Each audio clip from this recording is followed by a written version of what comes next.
Professor Haru! Look at all these department stores with their New Year's sales. The Fukubukuro displays are everywhere. But why aren't there as many people lining up as I remember from a few years ago? Ah, Sakura, you've noticed something quite significant. The Fukubukuro tradition is going through a dramatic transformation. Fukubukuro, or what many foreigners call lucky bags, is no longer the irresistible event it once was. Recent data shows that 73% of Japanese consumers now say they won't purchase Fukubukuro at all. It's a remarkable shift for what used to be Japan's most anticipated New Year shopping ritual. 73%? That's huge! But why? I always thought Fukubukuro were supposed to be these exciting mystery bags full of bargains. That's exactly the point, Sakura.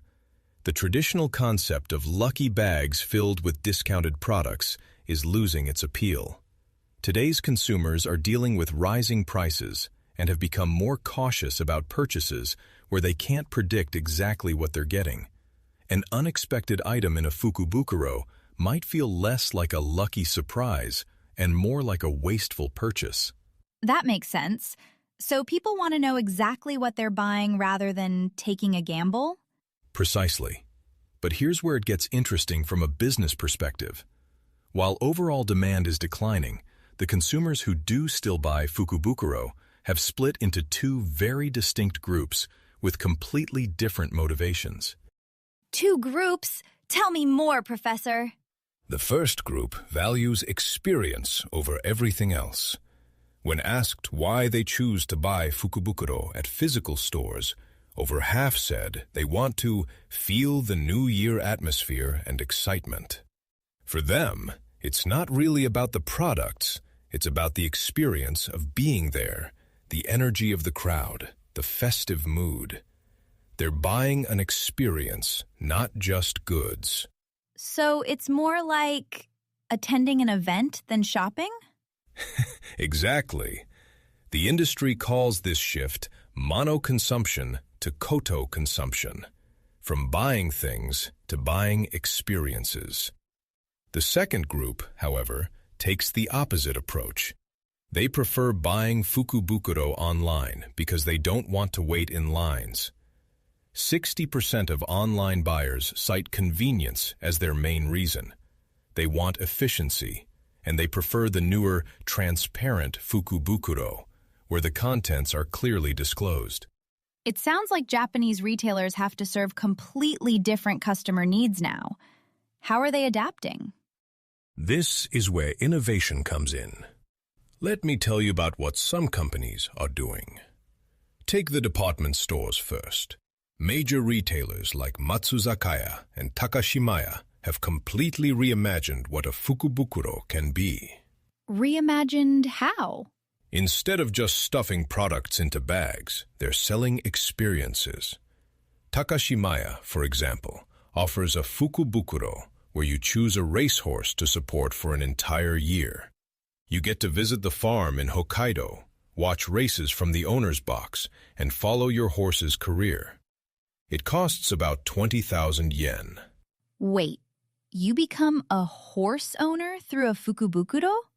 That's completely different from the traditional concept. Indeed.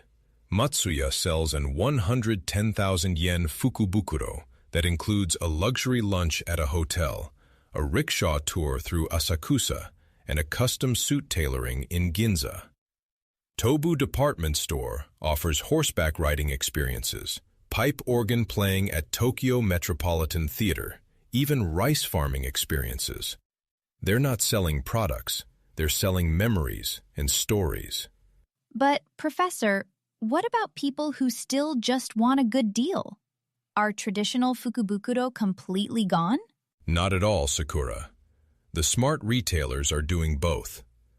Matsuya also offers a food gacha Fukubukuro for 8,000 yen that could contain up to 30,000 yen worth of gourmet foods.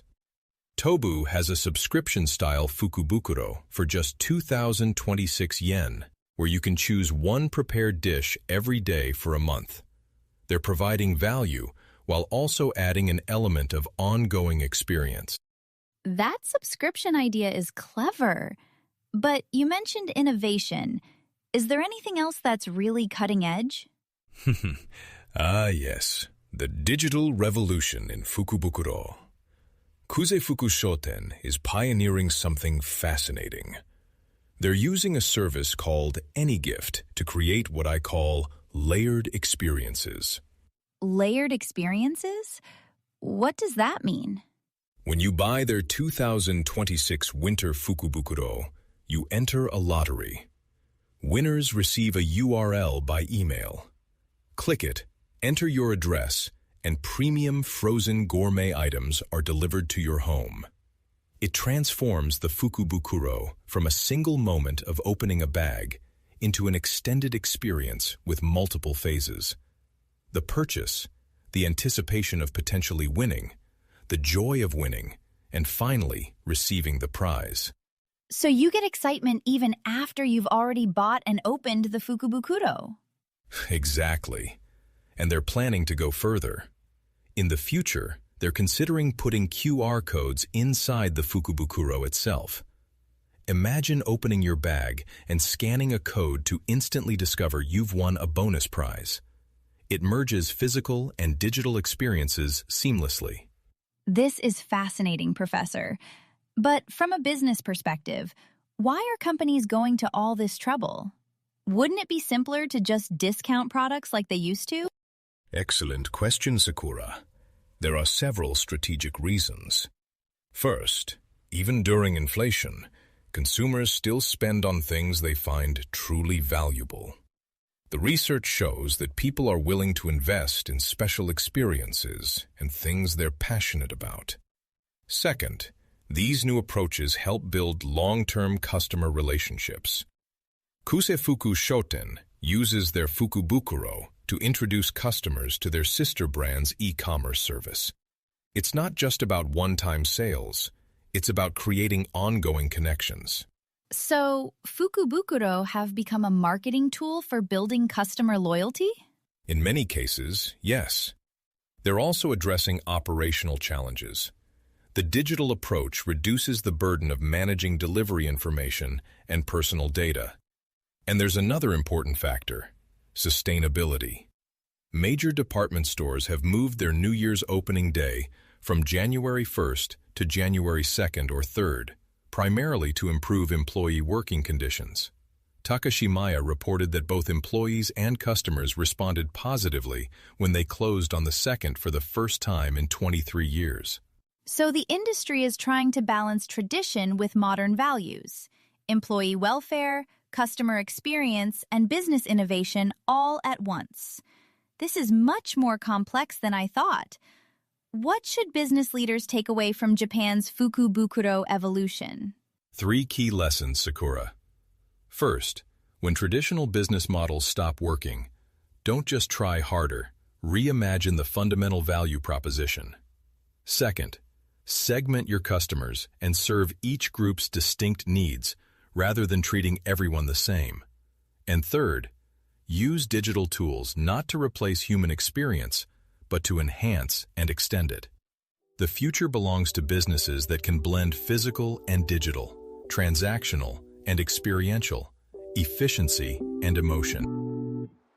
You've been listening to Narrative Japan. Until next time, stay curious and keep listening for the whispers beneath Japan's economy.